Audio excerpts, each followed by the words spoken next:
Hi everyone, অনু cooking আর্টে সকলকে স্বাগত জানাই। বন্ধুরা, আপনারা মাটনের অনেক রেসিপি দেখেছেন, বাট এই রেসিপিটা অন্য রেসিপির থেকে একদম সহজতম, যেটা খুব কম সময়ে এবং কম উপকরণে বানিয়ে নেওয়া যায়। তো চলুন রেসিপি শুরু করি। আজকে আমার রেসিপি হচ্ছে দই মাটন। সর্বপ্রথম 8 পিস গোটা কাশ্মীরি লঙ্কাকে গরম জল দিয়ে রেস্টে রাখবো 10 মিনিটের জন্য। এটা ঝালের জন্য নয়, সুন্দর কালারের জন্য ব্যবহার করছি। নেক্সট কুকারে সরিষার তেল দিয়ে দেব। তেল একটু গরম হয়ে আসলেই ফোড়নের জন্য 2টি তেজপাতা, 1/2 ইঞ্চ দারচিনি, 2টি শুকনো লঙ্কা, 5টি লবঙ্গ, 1/2 টেবিল চামচ গোটা গোলমরিচ দিয়ে দেব। ওয়েট করব 30 সেকেন্ডের মতো। ফোড়নের স্মেল বার হলেই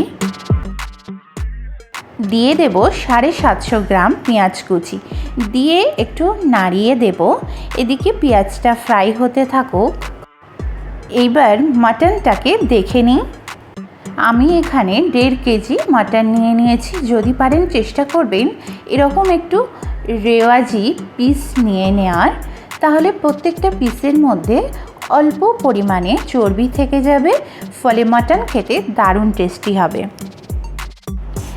এইবার একটু পেঁয়াজটাকে দেখে নিই। পেঁয়াজের মধ্যে 1/2 চামচ লবণ অ্যাড করে দেব পেঁয়াজটা তাড়াতাড়ি সফট হওয়ার জন্য। নেক্সট যখন পেঁয়াজ এমন গোল্ডেন ব্রাউন কালার হয়ে যাবে, 10 মিনিট এখানে হয়ে গেছে। এবার লঙ্কাগুলোকে পেস্ট করে নেব।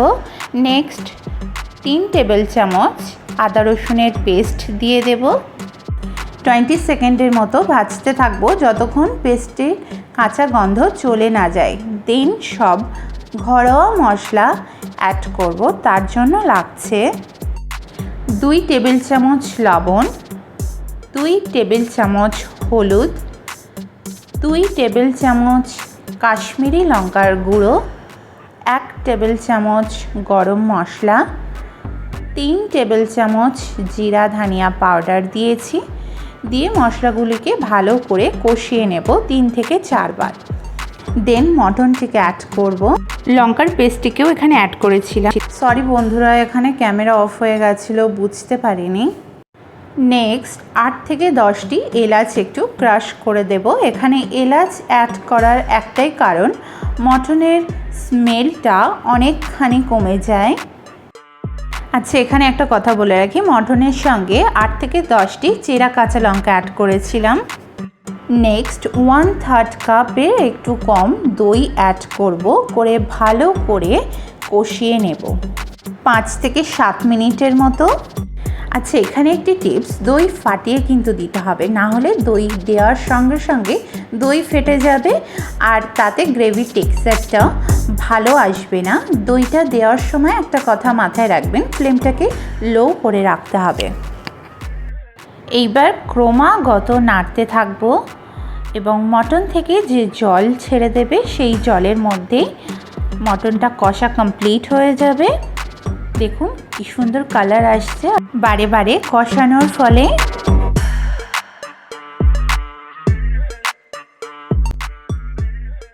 ওহো, দেখুন বন্ধুরা কত সুন্দর দেখতে লাগছে। এবার আস্তে আস্তে যখন মশলা থেকে তেল এমন ছেড়ে দেবে, ঠিক এই সময় বুঝবেন কষানো পারফেক্ট হয়ে গেছে। দেন গরম জল অ্যাড করব। যতটা পরিমাণ মাটন সেই পরিমাণ জল দিতে হবে। গরম জল ইউজ করলে কুকিং প্রসেসটা আরও তাড়াতাড়ি বেড়ে যায়।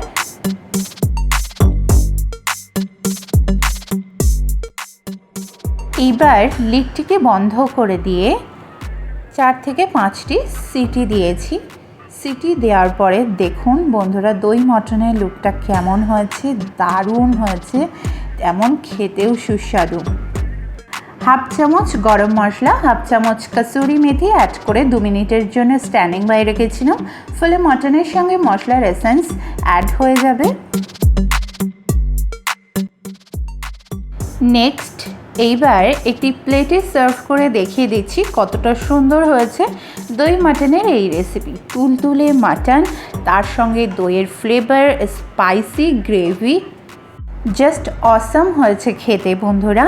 বাড়িতে অতিথি আপ্যায়নে বা যে কোনো অনুষ্ঠানে বানিয়ে নিন অতি সহজ পদ্ধতিতে দই মটন, যা একবার খেলে এর স্বাদ ভুলতে পারবেন না। কি অপূর্ব দেখতে লাগছে। তো দই মটন রেডি হয়ে গেছে।